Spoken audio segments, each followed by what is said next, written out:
Welcome to NACTV Reads the News. My name is Linda Dick, and I'm one of the many volunteers that help create programming for our station. NACTV can be seen on MTS Channel 30 or 1030, Westman Cable Channel 117, Bell Satellite Channel 592, or online at nactv.tv. These programs are made possible by our volunteers, staff, advertisers, as well as donations made by you, the viewers. If you are enjoying your NACTV experience, please consider supporting us by either a donation or by volunteering. You can contact our office at 204-476-2639 or at nactv@wcgwave.ca. And I'm reading the Neepawa Banner and Press, dated Friday, November 12th, 2021. Neepawa Health Center moves to critical red level. 13 patients and 2 staff are confirmed to have contracted COVID-19 virus. A COVID-19 outbreak has been declared at the Neepawa Health Center in Neepawa.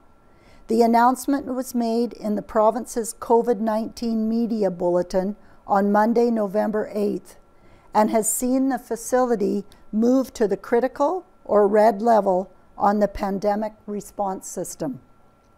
Prairie Mountain Health confirmed to the Banner and Press on Tuesday, November 9th, that there are 13 patients and 2 staff members who have tested positive at the Neepawa Health Center. All staff have been asked to closely monitor for symptoms and to stay home if ill. As for the positive patients, they have all been moved to an isolated wing. There were 3 other locations in Manitoba announced with declared outbreaks the same day as Neepawa. Those locations were Third Crossing Manor Personal Care Home in Gladstone, Health Sciences Center GD4 Medical Unit in Winnipeg, and the Russell Health Center in Russell. What does this mean for our health center? Due to the confirmed cases within the Neepawa Health Center, as of Saturday, November 6th, it has been closed to all visitors and non-emergency cases. Emergency care cases, however, will still be accepted, as the hospital does have protocols in place to assist and protect non-COVID-19 patients. The health center will also see a temporary pause in non-emergent surgeries and maternity care. The reason this has been done is to assure there is available space and staff in place to treat COVID-19 patients and minimize any potential spread of the virus.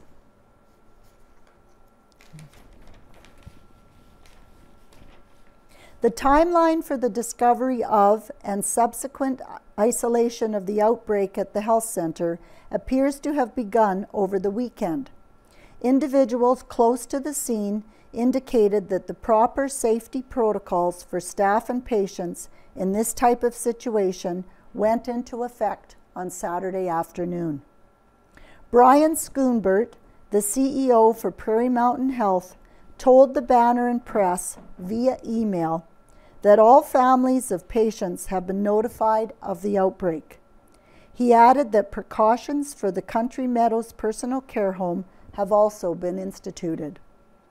Prairie Mountain Health advises that due to the COVID outbreak within the Neepawa Hospital and the potential of COVID activity at Country Meadows Personal Care Home, the PCH is not allowing general visitation at this time.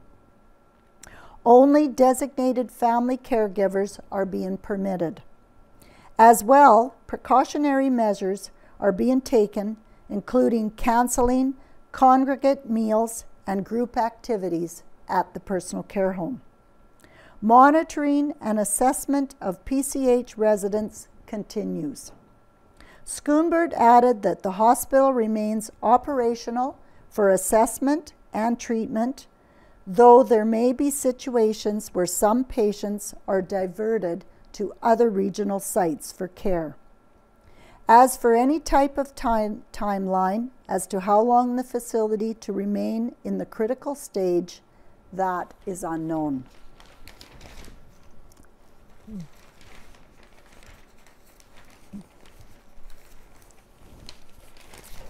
Just want to go to the same.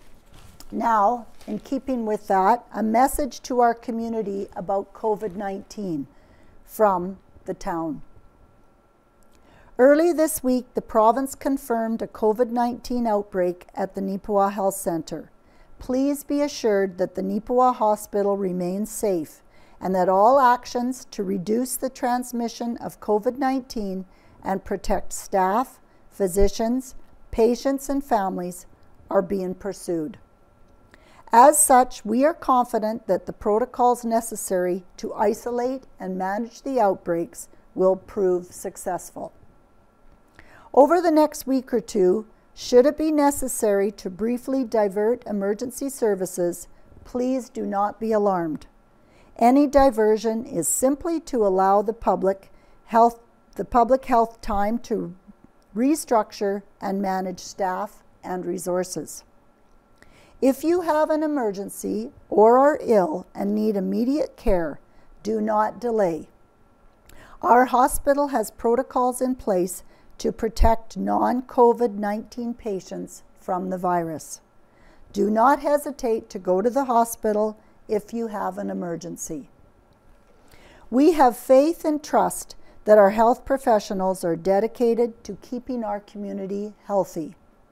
To assist them, we must all be good neighbors, adhere to public health measures, and continue to focus on the fundamentals to help stopping the spread of COVID-19. If you are experiencing COVID-19 symptoms or are sick, please attend a COVID testing location or call the respiratory clinic, 204-447-4404, located in the old co-op building at 342 Mountain Avenue for an appointment. Entrance to the clinic is the west door off of First Avenue. Thank you for your support as we work to fight the spread of COVID-19.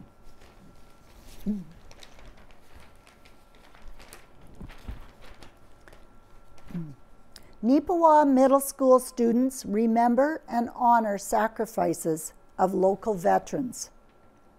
Grade 6 classes at Neepawa Middle School had a chance to honor local veterans recently. On October 30th and 31st, the grade 6 students and teachers placed crosses and poppies at the veterans' graves in the Riverside Cemetery in Neepawa.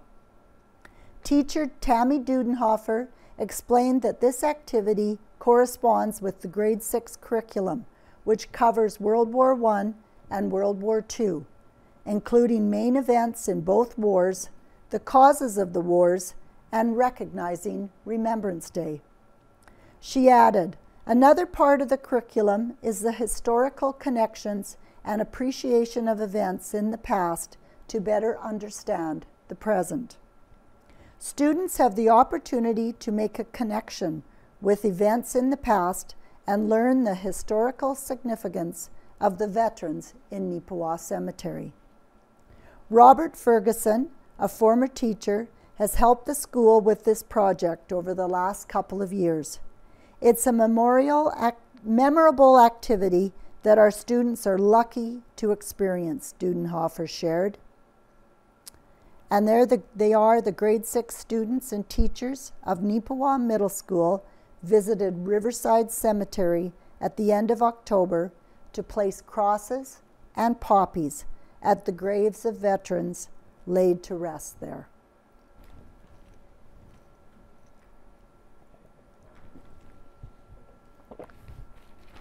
Titans Cash Draw Lotto is underway.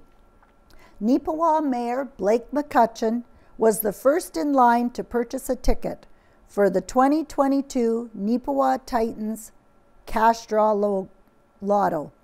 Titans head coach and general manager Ken Pearson sold McCutcheon his tickets on Tuesday, November 2nd.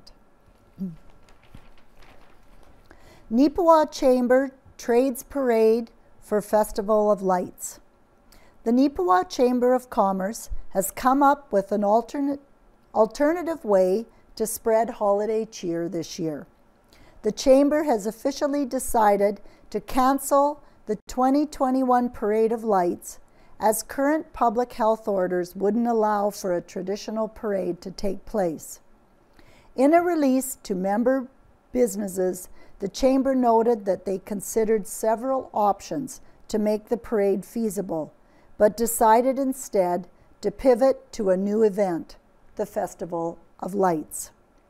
Rather than businesses decorating floats for a parade, the Chamber is encouraging its members to decorate their storefronts and windows leading up to November 27th.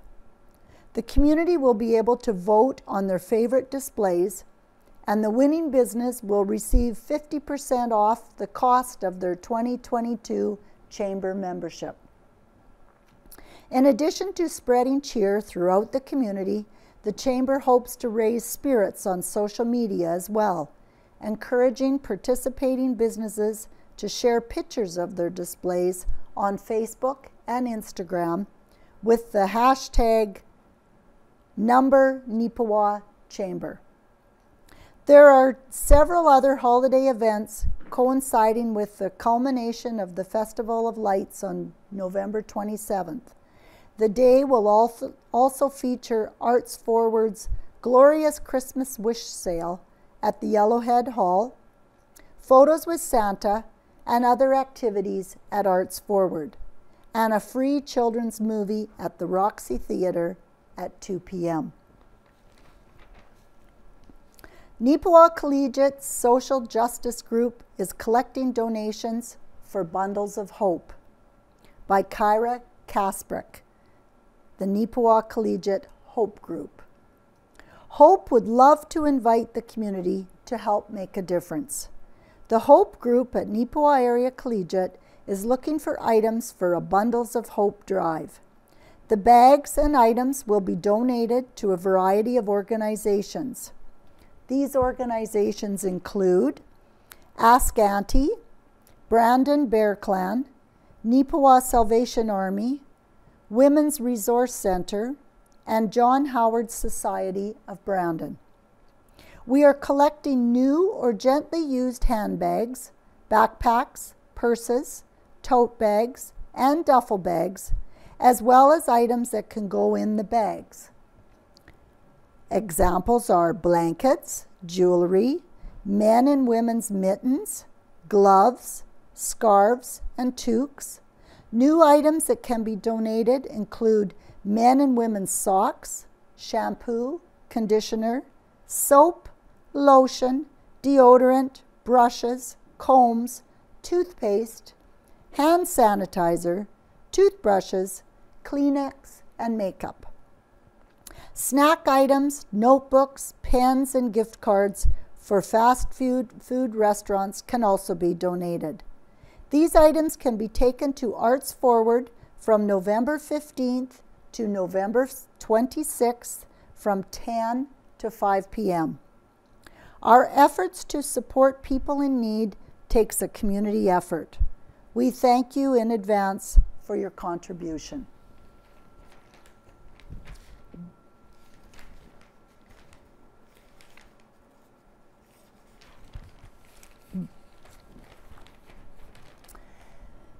And I'm going to read Rita Friesen's Homebodies article called Good Fun. With some lifting of the restrictions, some life is returning. My lifelong friend from the Victoria area was able to join us for several weeks of hard work and some fun. Marie, the companion on a biking excursion in Holland for my 70th birth year celebration, the guide through the streets on Amsterdam, the soulmate on the Isle of Iona, The rock on our experience at the internment camps in Poland is also the co-conspirator of bonfires and chainsaw excitement. Our best at-home story is still the day we chose to remove one of those lazy branches of an old maple tree. The heavy branch was dying and extended 30 feet from the base of the tree. You know maples. We had the aluminum stepladder, borrowed from the son, the chainsaw, prepped by my husband, and a plan. Marie has some engineering knowledge, and so we calculated the angle of the cut, and I climbed that ladder. All went as planned until the limb twisted and with a groan that rent the air, turned back on us. I was forced backward of the crumbling ladder, chainsaw still running, to be caught by my stalwart friend. No harm, no foul, for we replaced the ladder. Away excitement includes wandering of the barge in Delft, wishing to do a quick explore before supper. It was nearing going time. We could see the canal, and there were few through streets. With one eye on the clock and another on the possible return route, we hustled, out of breath and laughing, praying that we would not detain the crew at the gourmet meal we knew was waiting for us. Not every holiday together has such memorable highlights. One time together was to mourn the loss of my father, her teacher, mentor, and safe place. Another time, Marie joined our home as we mourned the loss of my husband. She is a great friend. This time together is a quiet stream of pleasant days. We have accomplished tasks, great and small. Have a few bruises to show we can work moderately well together. Removing a heavy, awkward, sludge-filled filter tank from a home will be a colorful one. One slip on the bottom step and down we both went.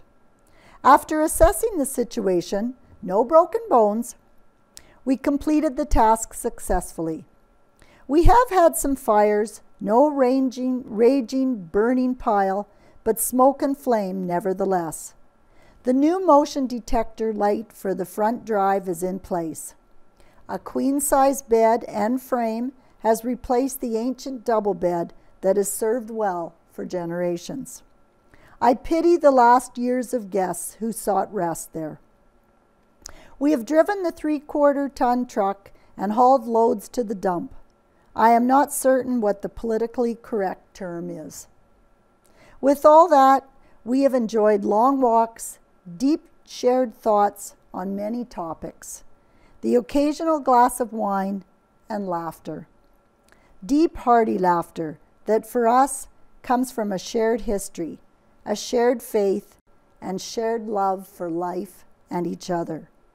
For gifts great and small, I give thanks. And right in the center, Ken Waddell, some more questions, 2021 version. A year ago this week, I wrote a column that I hoped might preview some helpful change. The points I raised don't seem to have generated a lot of questions or changes. You decide what you think. Published November 13th, 2020. Rivera Care Homes is wholly owned by the Public Sector Pension Investment Board, according to online searches.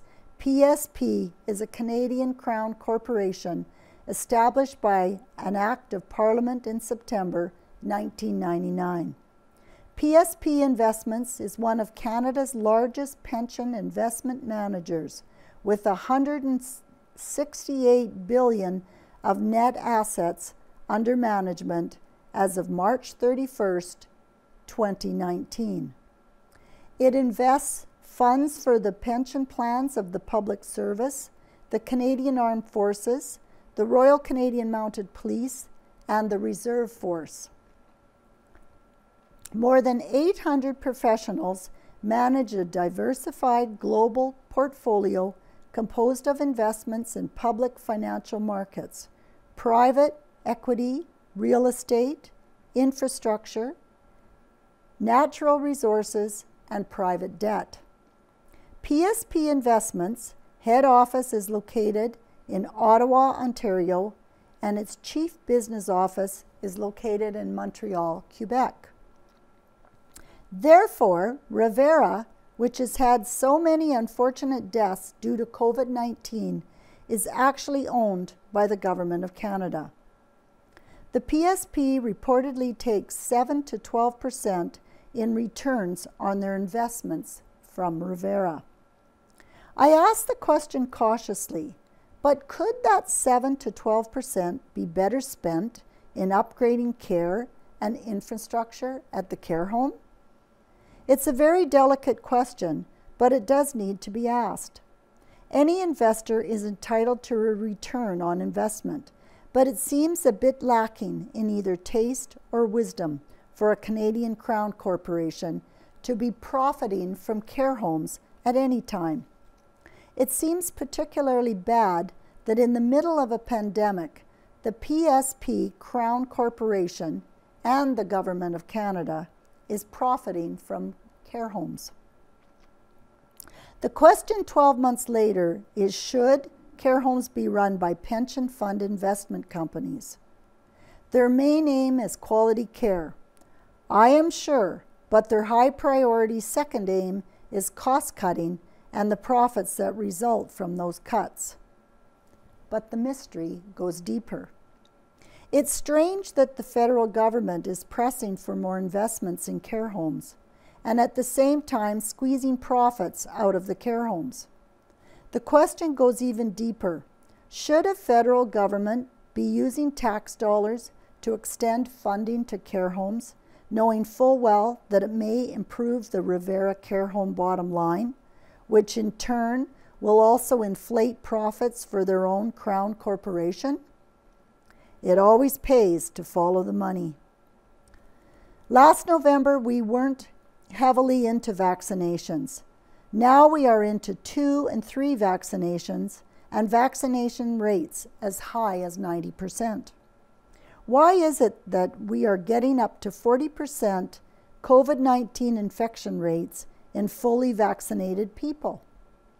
As of yesterday, there were 19 cases in Norway House, and they have over 90% of their residents with first vaccine. The much maligned RM of Stanley, with the lowest vaccination rate in Manitoba at 25%, only had 19 cases.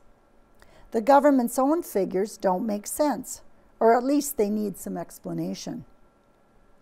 Organizations like Manitoba Health and Doctors Manitoba have also not been forthcoming with suggested treatments and solutions. Beyond wearing a mask, frequent hand washing, and social distancing, there are no other treatments. With COVID-19, one has to treat symptoms. So what are the treatments? In August 2020, the High Life Hog Plant announced it was using the SteriWave nasal photodisinfection for employees.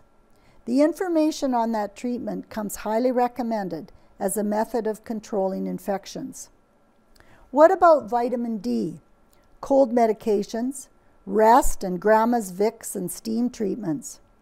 Instead of media scoffing at treatments, maybe some intelligent discussions would be helpful.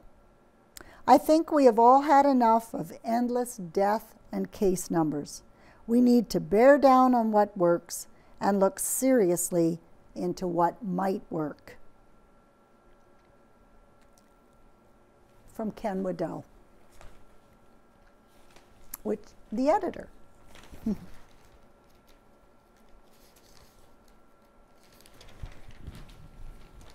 And next I am going to read Helen Drysdale's Out of Helen's Kitchen. She has 2 recipes about Manitoba chicken. Manitoba is self-sufficient in poultry and egg production. Most of the hatching egg and chicken farms in Manitoba are family-owned and operated. They ensure that fresh chicken is readily available in our grocery stores. This excellent source of protein needs to be cooked all the way through. Cook whole chicken to an internal temperature of 180 degrees Fahrenheit, which is 82 degrees Celsius, and chicken pieces and ground chicken to 165 degrees Fahrenheit, 74 degrees Celsius. Of course, cooking time will depend on the cooking method, whether you roast, grill, boil, etc. Chicken is easy to cook. It's versatile, and it can be paired with so many different herbs and spices. You can't have too many chicken recipes. And she includes 2 chicken recipes that are perfect for a busy weeknight or weekend company. One is chicken curry in a hurry, and the other is baked chicken rosemary. I'm going to turn to Carberry Rcmp report.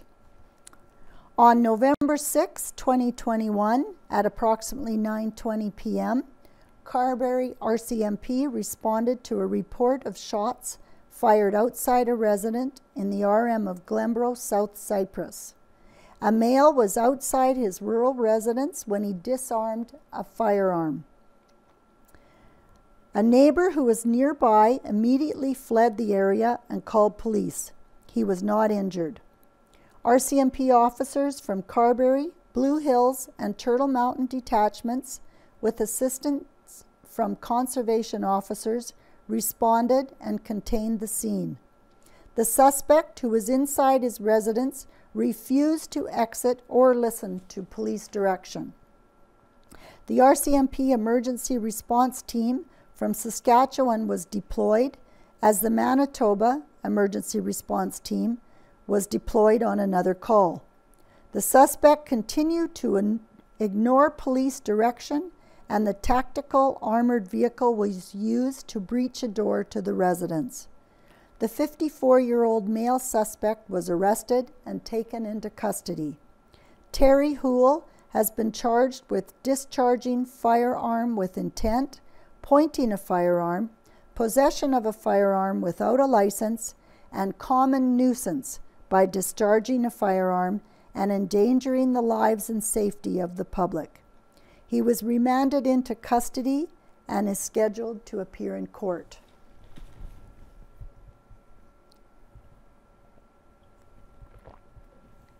Next is the Spruce Plains Rcmp report by Corporal Jacob Stanton. During the week of November 1st to November 7th, Spruce Plains Rcmp dealt with 33 police activities. Police responded to a 911 hang-up call in Minnedosa. Police attended the location of the call and spoke with the residents of the household and determined no further police action was required. Police received a complaint about a person not following current public health orders in Arden. On November 2nd, Rcmp were dispatched to a report of a suspicious person at a restaurant in Neepawa. Police attended and woke up the intoxicated individual, who then left without incident. Rcmp received a report of a missing person in Gladstone on November 3rd. Upon police arrival, the individual had already returned home safe and well. Police conducted a COVID compliance check at a residence in Neepawa. All persons were found complying with quarantine regulations. On November 4th, Rcmp responded to a theft of vehicle report in Neepawa. After investigating, it was learned that the vehicle was taken with consent from the owner, and the matter was deemed unfounded. Police received a report of a dangerous driver on the highway near Minnedosa. Patrols were made for the suspect vehicle, but it could not be located. Rcmp received a report of fraud in the RM of North Cyprus, Langford on November 5th. The complainant decided to proceed with further police action and was only reporting for informational purposes. Police responded to a report of threats being uttered in Minnedosa and there was insufficient evidence to proceed further. On November 6th, Rcmp responded to a report of assault in the RM of North Cypress, Langford. One person was arrested and charged as a result. Police received a report of theft of gas at a gas station in Neepawa, and the matter is still under investigation. Rcmp conducted various proactive traffic enforcement, engaging with several motorists on November 7th. They also conducted 4 traffic enforcement actions during this reporting period. If you have any information about these crimes or any other crimes, please contact your local Rcmp office or Crime Stoppers at 1-800-222-8477.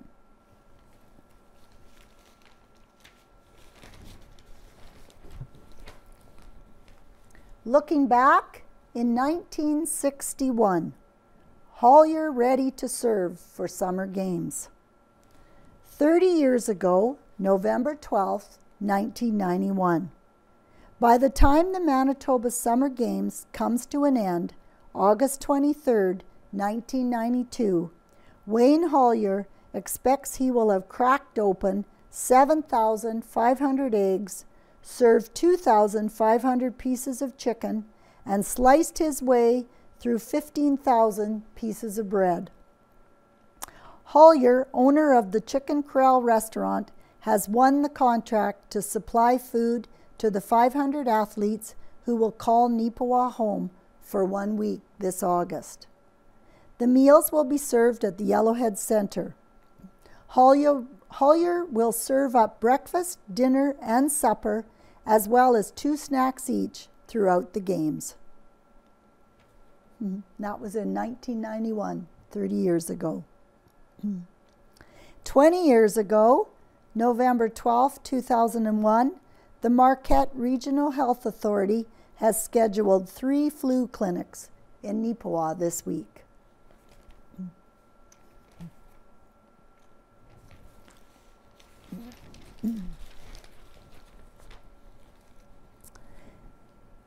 And an article by Kira Patterson of the Neepawa Banner and Press.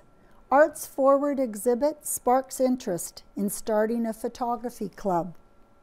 Local photography enthusiasts may soon have a new way to connect with others to enjoy their hobby. On Thursday, November 4th, Arts Forwarded opened their new exhibit for the month with an event involving the artists whose work is displayed there. The Portage Camera Club has a selection of their pictures at the Manawaka Gallery for the month, and some of the members came to Arts Forward on Thursday evening to share their experiences and give some advice on how interested individuals might start up a photography club in the community of Neepawa. It was a great night with a fairly good turnout. The locals that came out were there for both the live music and to get more information on how a photography club works, stated Arts Forward coordinator Yvonne Sisley. The idea behind the photography club is to get a group of photography enthusiasts together to meet, discuss, share ideas, and do group activities with, Sisley explained. The Portage Club shared with us different parts of what has made them work and still be active for 30+ years. She noted that the Portage Club will quite often have different exercises, such as choosing a theme to take pictures of, or going on an outing to take pictures of a specific subject. They share tips, tricks, processing ideas, or apps that they use, and use the group as a teaching and learning group to improve their photography, but also as a social outing, she added. Sisley said that 10 people registered to be part of a local photography club during the event, and Arts Forward was given the contact information of a few others who would be interested but weren't able to attend that night. Arts Forward is looking forward to facilitate the start of a photography club, but it won't be run by us once it's up and going, Sisley explained. Anyone who is interested can contact myself at Arts Forward at 204-476-3232 or artsforward@mymts.net, and I will get their contact info. Whitney's, oops, let's have a drink.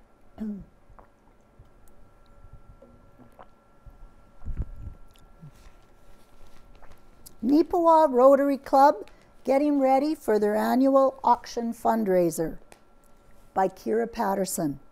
The annual Rotary Auction, the club's biggest fundraiser of the year, is coming up soon. This will be the second year that it's taking place online rather than live on television, and it will be open for bidding from December 3rd to the 9th. With the TV auction, it was all done on one night, and the online, people have a chance to bid over 6 days, explained Rotarian Ron Nordstrom. They take a look at the items at their own leisure, and they can bid on the items anytime during the time frame. The items available will be listed on the Neepawa Rotary Club's website, neepawarotary.weebly.com, where a few listings are already up. Nordstrom noted that they plan to have everything online by November 26th, which is also when they will have the full list published in the banner and press. Nordstrom said that they normally have around 180 items available, so they expect it will be about the same this year. They've been canvassing the businesses within the community for a couple of weeks now to get donations of things to sell at the auction. Really what this is Rotary organizing businesses to make donations to our local community, because the money obviously couldn't be raised unless we had businesses contribute to this, Nordstrom expressed. So we really do appreciate the businesses. As Rotary's biggest fundraiser, the auction annually raises about $20,000 on average. All of that money that we raise at the Rotary auction ends up back to other local groups, Nordstrom said. Just as an example, last year, money was donated to Yellowhead Center, Arts Forward, NACTV, Beautiful Plains School Division, Touchwood, Nursery School, the Beautiful Plains Community Medical Clinic, Victoria Quilts. There's an NACI scholarship, Roxy Theatre. There's a long list of local contributions. And in addition to helping support their many projects and donations to the community, a large portion of the Rotary auction proceeds often goes to one recipient chosen annually by the club. This year, their main recipient will be Kinsman Courts 2 to help pay for some of the furnishings the new seniors housing complex needs to complete the space. To take part in this auction, bids must be made online on the club's website. All buyers must be registered to be able to place bids. Nordstrom noted that if there are some people who don't have access to the internet but would like to place bids, they can call himself or Rotarian Murray Newton to sort out a way to bid on the item they want. If anyone is interested in donating items for the auction, they can also contact Nordstrom at 204-476-0174 or Murray Newton at 204-841-1647. Whitey's Fitness Fundraiser stands with NUF. Whitey's Fitness Body Shop raised $2,854.87 for I Stand with NUF to support Dylan Neufeld and his family. The money was raised through the Friendly Throwdown that was held on October 30th for which the participation fee was $40. Additional donations were also made by those wanting to support the cause, and bracelets were made and sold for the fundraiser as well. Here pictured is Whitey's owner, Sherry Hawken, and she presented the check to Amanda Martin, who accepted on behalf of the Neufeld family. The Farmers Advocate photo contest winners are announced. The winners of the October Farmers Advocate photo contest came by the Banner and Press office last week to pick up their prizes. First prize winner was Lauren Huck, and he holds up the Farmers Advocate front page that featured his prize-winning photo, as the Banner staff member, Kira Patterson, hands him a $25 Boston Pizza gift card. Second prize winner was Madison Robertson. She receives her $20 of Neepawa Chamber bucks from staff member Kira Patterson. Congratulations to Lauren and Madsen. Now we're going to turn to some sports news. The Neepawa Farmers win in overtime in Gladstone by Owen Devereaux. Brad Marshall and the rest of the Neepawa Farmers proved to be a bit of an inhospitable house guest in Gladstone on Saturday, November 6th, ruining the Lakers' regular season home opener. Marshall scored a pair of goals, including the game winner in overtime, to help power Neepawa to a 6-5 victory over the Lakers. The forward out of St. Rose de Lac also had an assist, capping off a 3-point night. His teammate, Garrett Rempel, also had a 3-point evening, with 1 goal and 2 assists. Ward Susky and Clark Rempel also scored for Neepawa. As for Gladstone, it was Sean Kubas, who as usual proved to have the scoring touch for the Lakers. He potted a pair and added an assist for good measure in the game. Trey Evanson, Jory Greddes, and Graham Ledding had the other goals for Gladstone. Reese Jones picked up the win with 21 saves on the night, while Gladstone's Andrew Derwin was tagged with the loss, despite putting in a 41 save effort between the pipes. Sandy Bay Badgers defeat Neepawa Collegiate Tigers in the Westman High School Hockey League play by Evan Devereaux. The Sandy Lake Badgers won 5-4 at the Yellowhead Center on Sunday, November 7th. Riley Davey scored twice for NACI, while Tarek Lapointe and Jory Kobaki collected the other scores for the Tigers. As for Sandy Bay, Reed Houle had 2 goals, with Liam Winters, Everett Bellew, and Matthew Pierce scoring the others for the visiting Badgers. The next game for Neepawa Collegiate was played on Wednesday, November 10th versus Killarney, just after the Banner and Press publication deadline. Following that contest, the Tigers will next play at the Yellowhead Center on Sunday, November 14th against the Major Pratt Trojans. Start time is set for 6:30 p.m. Neepawa Titans believe there's room for improvement. Enough of the Manitoba Junior Hockey League regular season has now come to pass for the Neepawa Titans, who have a pretty honest assessment of where they are as a team, and more importantly, where they should be.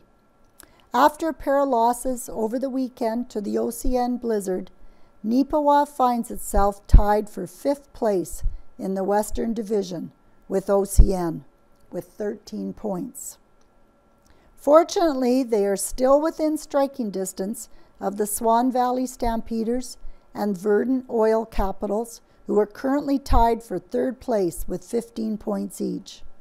The Dauphin Kings and Wawasee Capo Wolverines meanwhile, are at the top tier of the division with 24 and 23 points in the standings, respectively.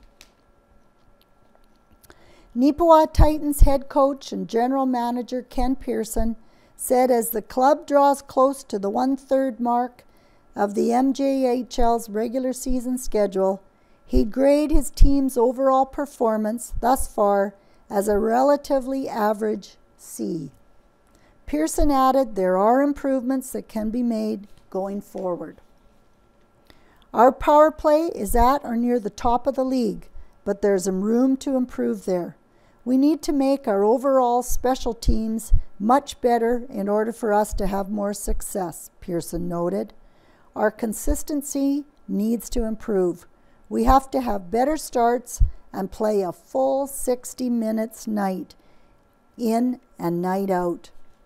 The next set of games for Neepawa will see the Titans play the Wawasee-Capo Wolverines, and the two teams will face off at the Yellowhead Center on Saturday, November 13th, which is tomorrow, with a 7:30 start time.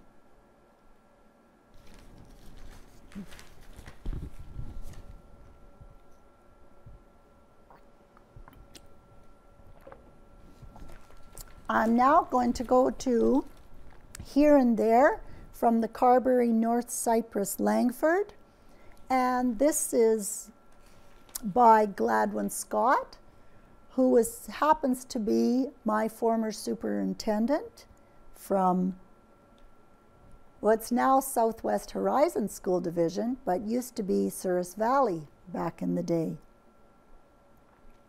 Special thanks to the Carberry Collegiate Grade 8 students and teachers, Blaine Hall and Shebri Enns, who collected an all-time high 1,369 pounds of food on October 28th in the We Scare Hunger campaign.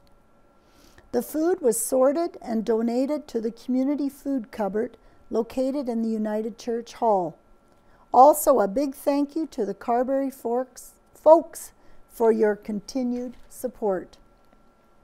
The junior high varsity girls held a successful volleyball tournament on Saturday, October 30th.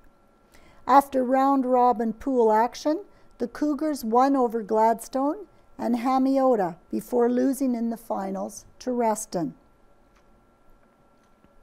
In the volleyball playoffs, the senior boys went to McGregor and they won over Neepawa and the host Mustangs, but they lost to Gladstone. At the Cougar Dome, the senior girls downed Gladstone in straight sets, and Neepawa, which put the Cougars in a three-way tie with McGregor and Neepawa, and second in the East Pool of the zone. Now they cross over to the West Pool to determine the zone champion. We are thankful to collegiate staff who have made it possible for spectators to attend athletic activities if they are fully vaccinated and wear a mask. In the final match of a 3-game Westman High School Hockey League Northern Tour, the Wildcats won 5-4 in a shootout over the host Dauphin Clippers. Trey Dixon and Jaron Waldner scored in the shootout, while Dauphin was unable to beat the goalie. In regulation time, the visitors were ahead 3-1 and 4-3 at the period breaks. Carter Elliott fired a pair, and single goals were sniped by Johnny Myers and Deacon Campbell. Helpers were added by Landon Gudnison, Jared Waldner, Nathan Dick, Peyton Elliott, and Keelan Aiken. Cole Delamere notched a pair for Dauphin. 2 goals apiece from Carter Elliott and Trey Dixon sparked the Wildcats to a 9-5 victory over the Verdon Golden Bears in Glenborough on November 3rd. Single markers were tallied by Kylan Aitken, Jaron Waldner, Johnny Myers, Deegan Campbell, and Carson Nakasheni. The hosts were ahead 6-0 and 8-0 at the intermissions. Verdon outscored the Wildcats 5-1 in the third stanza.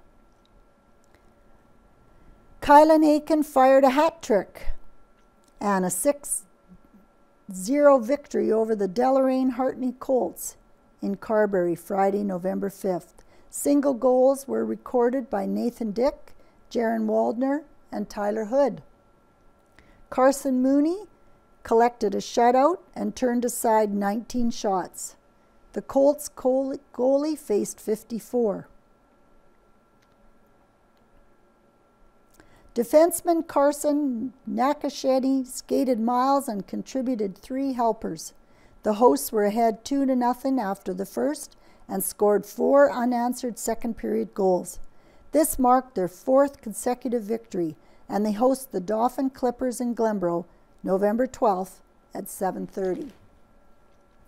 Deegan Campbell is the team captain, and assistants are Kylan Aiken, Johnny Myers, and Tyler Hood. New staff member for the Wildcats organization is manager Robert Gudnason. Welcome aboard, Robert. The Neepawa Farmers, who led 3-1 at the intermission, defeated the Carberry Plainsmen 5-2 in Tiger Hills Hockey League action on Saturday, October 30th. Denting the twine for the visitors were Scott Murray, unassisted, and Jackson Stevens from Zach Steen. The host McGregor Wild defeated the Carberry Plainsmen 9-1. Tyson Clowett scored the lone Carberry goal. Plainsman goalies Connor Slip and Des Ramsey faced 30 shots. The next home game is Friday, November 12th at 8 p.m. against the McGregor Wild. The Nature's Bounty Manitoba Club Curling Championships were held October 28th to the 31st at the Brandon Curling Club. The Carberry Curling Club was well represented by Team Burma, skipped by Betty Burma, third, Kristen Clark, second, Michelle McMillan, and lead, Christy Penner. And Team Marnock, skipped by Kelly Marnock, third, Bart Witherspoon, second, Rob Van Comer, and lead, Ryan White. Team Burma finished with a round-robin record of 3-2, and Team Marnock finished with a round-robin record of 4-2. Both teams finished just outside playoff round contention. Experts from the Joint Council meeting October 25th. Transfer station hours are Wednesday and Friday 11 a.m. to 7 p.m. and Saturday 9 a.m. to 5 p.m. 2003 Freightliner pumper fire truck was purchased from Fort Garry Fire Trucks. Vaccination policy is needed. Cara Burney has been hired as the new manager of leisure services as of November 15th. Due to the pandemic, the 2021 Fireman's Ball has been canceled. The Christmas party has also been canceled. A $50 gift certificate will be given to each employee. Councillor Dallas Olmsted informed Council that Wi-Fi slated for the Scotties would cost $1,000 a month for 4 years, but Westman would do it for standard installation at the regular rate. Additional parking for the Scotties would be sought at the new CPCC grounds. And the Carberry Santa Claus Parade has been slated for Saturday, December 1st at 1 p.m. To enter a float or to get more information, contact Mayor Stu Olmsted. Chronic wasting disease has been detected in a deer around Lake of the Prairies. This disease is contagious and can destroy the brain of deer, elk, and moose. A hunting ban has been established in the area, with hunting season opening November 8th.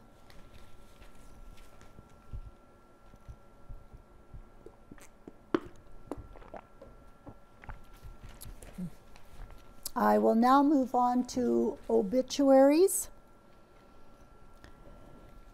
David Keith Dolding. It is with great sadness we announce the passing of our beloved husband, father, grandfather, and uncle. Dave passed away at the age of 85 at Neepawa Health Center with family by his side. Dave is predeceased by his parents Nora and William Dolding, brother Bill, and infant brother. His memory will be kept alive by his wife of 55 wonderful years, Joyce, sons Marshall, Jeanette, and Jonathan Transin, grandchildren Clayton, Kayla, Dalton, Robin, and Harrison, nephew Robert, niece Patricia, and family, and numerous cousins. A private service will be held at a later date. In lieu of flowers, donations can be made to Neepawa Christ Lutheran Church or Heart and Stroke Foundation Canada. Heather Ann Carver of Manitoba, Neepawa, Manitoba, passed away with her family by her side on November 5th, 2021 at Neepawa Hospital at the age of 72 years. Heather grew up in Dominion City, Manitoba. Barry and Heather were married on January 29th, 1971, and moved to Neepawa in August 1972. Surviving are her husband Barry and her daughter Reagan. Also surviving is her brother Neil, Judy Cameron from Point a Barrel, Ontario, and numerous other extended family members who currently reside in BC, Manitoba, and Ontario. If friends so desire, a donation may be made to the Arthritis Society, Manitoba Division, Cancer Care Manitoba, or a charity of choice.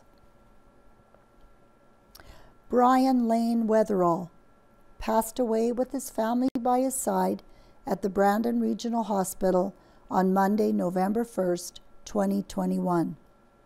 Brian had a tremendous impact on each and every person that was fortunate to meet him. There was not a person that had ever met Brian that could say he didn't leave a lasting impression. His quick wit and spry sense of humor were well known by his family, friends, and caregivers. Left to cherish his memory is his wife of 49 years, Sandra, his beloved children that he was so proud of, Clint, Kirk, and Amber, his grandchildren, Callie, Maddie, and Alexis, Cale and Tucker, his brothers, Doug Weatherall and Jim Weatherall, brother-in-law, Archie, sisters-in-law, Deanna Klassen, Sylvia Wilson, and Vera Colasar, as well as many nieces and nephews. A memorial service will be held at Riverside Cemetery on Saturday, November 6th at 2 p.m. A gathering will be held at the Royal Canadian Legion branch following the graveside service. White's Funeral Home in care of arrangements. Excuse me. In memory of Irene Buchanan, Nee Kasprick, lovingly remembered by Mac and family. And in loving memory of Nettie Dagg, always remembered by Lionel, girls, and family.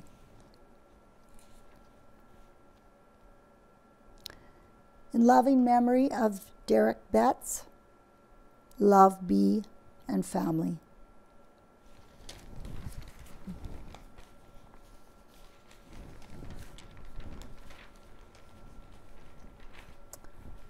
And an article by Evan Devereaux, new water slide purchase for Neepawa swimming pool. Neepawa Town Council meeting, Tuesday, November 2nd.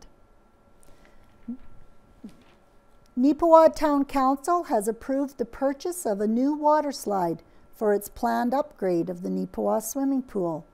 The fiberglass model features a 360-degree and 270-degree reverse course, and the entry height of the slide is listed at 12 feet 10 inches. It will be independent of the pool and drop into its own trough. Council approved the purchase as presented on Tuesday, November 2nd at an estimated cost of $236,000. Councillors Jason Nadeau and Darren Pudlow, who were part of the town's recreation committee, reviewed slide options and indicated that this choice was the slide for Neepawa and will give the most functionality for the pool. Installation of the slide will be scheduled in order to not interrupt swimming lessons in the summer of 2022, so it will begin in the spring, then pause, and begin again in the fall. The official opening of the slide will be set for the summer of 2023. The town of Neepawa has renewed its snow removal contract with two local companies, P. Baker and Rob Smith & Son. The deals with those companies result in the town being split into two snow removal sections, with Mountain Avenue serving as the midpoint. The agreements are scheduled to begin at the start of the calendar year of 2022, as the current deal runs until the end of December. Council approved the agreements. The financial details on the agreement were not released publicly. Council member reports. Darren Pudlow provided an update on the return of free public skating to the Yellowhead Centre. The free skates will take place on Mondays from 5:45 p.m. to 6:30 p.m. Sunday, November 14th at 3 p.m. and starting on Sunday, November 21st, it will be scheduled to begin at 3:30 p.m. Murray Parrott has indicated that the newest edition of the Neepawa Farm and Leisure Lotto appears to have been slightly more successful than the 2020 edition. A recent meeting with the Water Services Board focused on reviewing future water resources, as well as dealing with the sewer system. There has been a planning session held to look at where the town is going with its sewer, water, and street resurfacing for the upcoming year. Long-range planning in terms of expansion was also reviewed. Dennis Saki elaborated on Council Parrott's update on the water, sewer, and street planning session. Saki said that they are narrowing down and prioritizing which streets that will be brought to Council in 2022 for budget approvals. The upgrades to roads and sewer across Neepawa in 2021 are currently wrapping up. They will reach a passable stage and reopen to the public shortly. Paving on streets on the former CN property is moving ahead. As of Tuesday, November 2nd, 3 of those streets were finished, with the others expected to be completed shortly.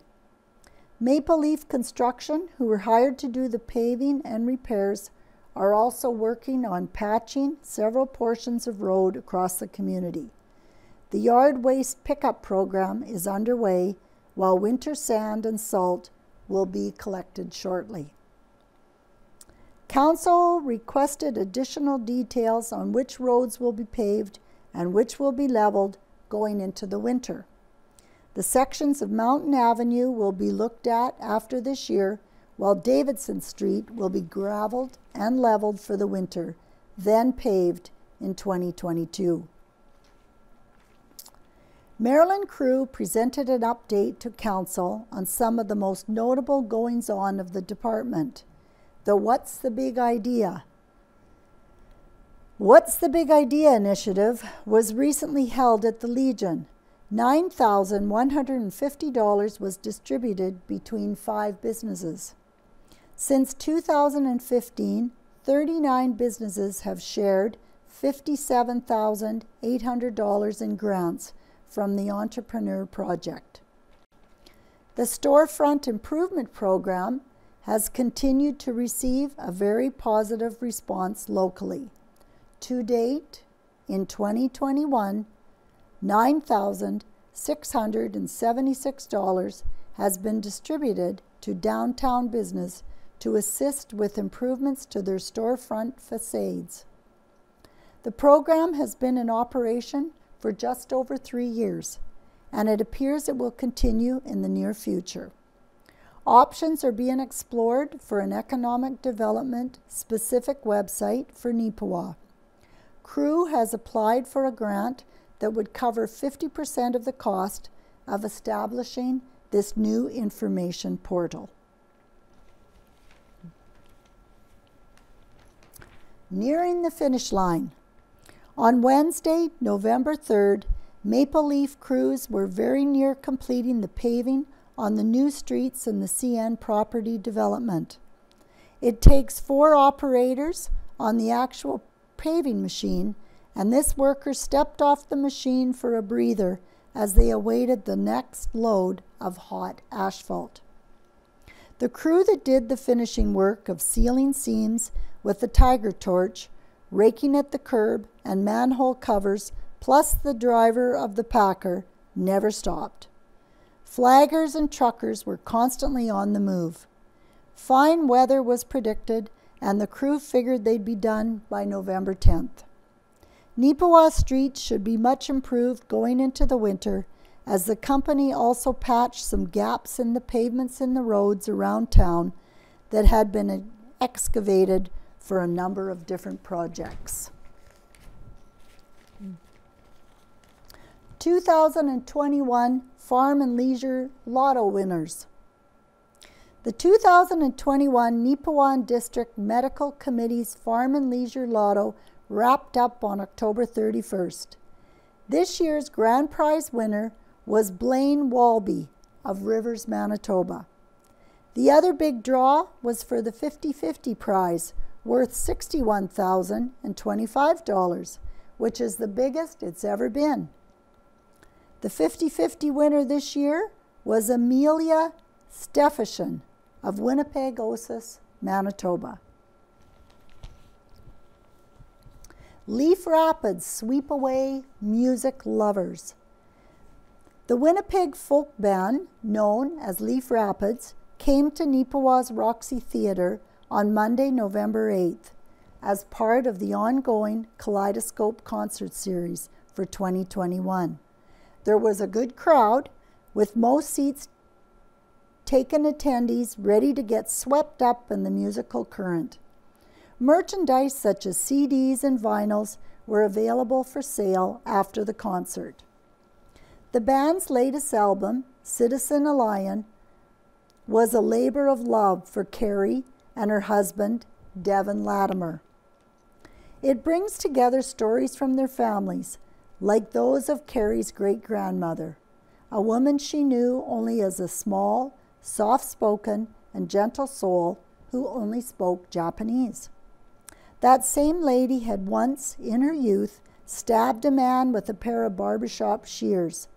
That tale had lit the torch for a new journey, leading Carrie to plunge deeper into her family's history, telling it today in her music.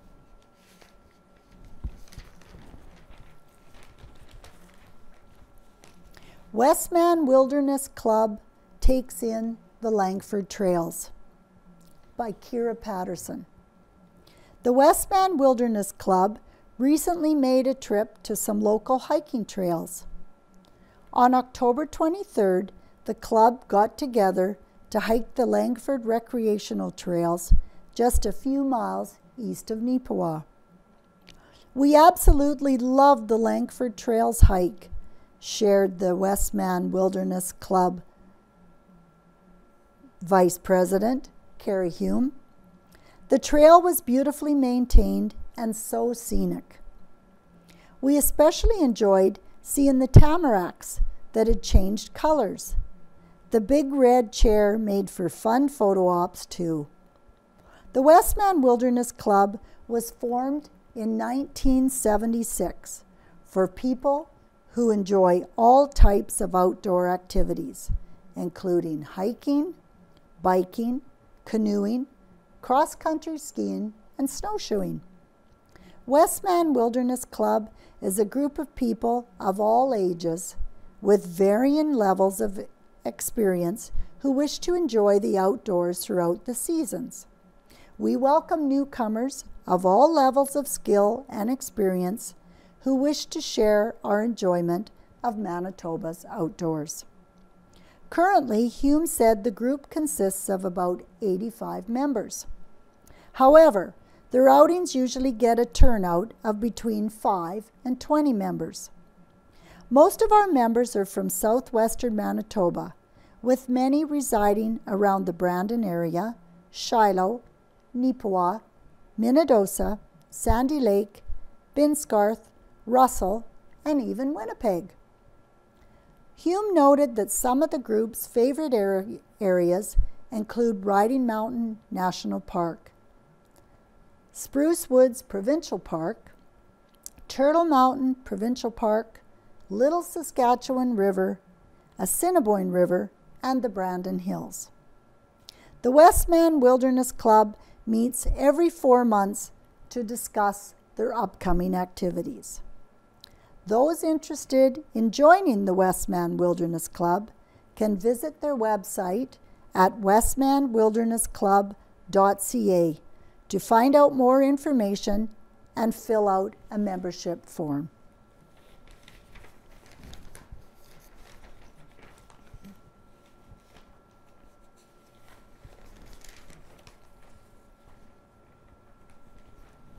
And a thumbs up. Thank you to the editor's notes that were included after the letters to the editor concerning COVID-19 in your November 5th, 2021 edition. I appreciated these fair and balanced clarifications regarding the less helpful aspects of the letters in question. By George McLaughlin. And thumbs up to all the people who supported our end of harvest supper. Thanks to everyone who purchased meal tickets, prepared and donated food, and made cash donations. The community response was amazing and very gratifying. Proceeds will be used for community center maintenance. Norma Summers, on behalf of the Burnie Community Club. And a thumbs down to the young woman who escaped Giant Tiger staff last week with a loaded shopping cart of valuables, running with the cart down Mountain Avenue. I understand she was thwarted by staff with the first cart full of bedding. This is why retail prices are high. Charitable resources in the community, like the Salvation Army, meet the needs of the homeless. Blatant shoplifting. Liz Sumner, Neepawa.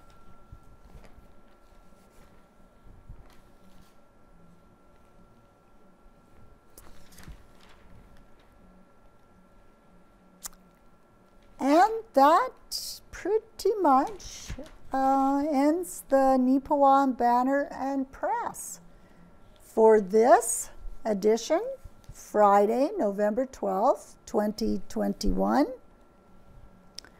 If you're enjoying your NACTV experience, please consider supporting us by either donation or volunteering. And you can contact our office at 204-476-2639 or at NACTV at wcgwave.ca. Thanks for listening.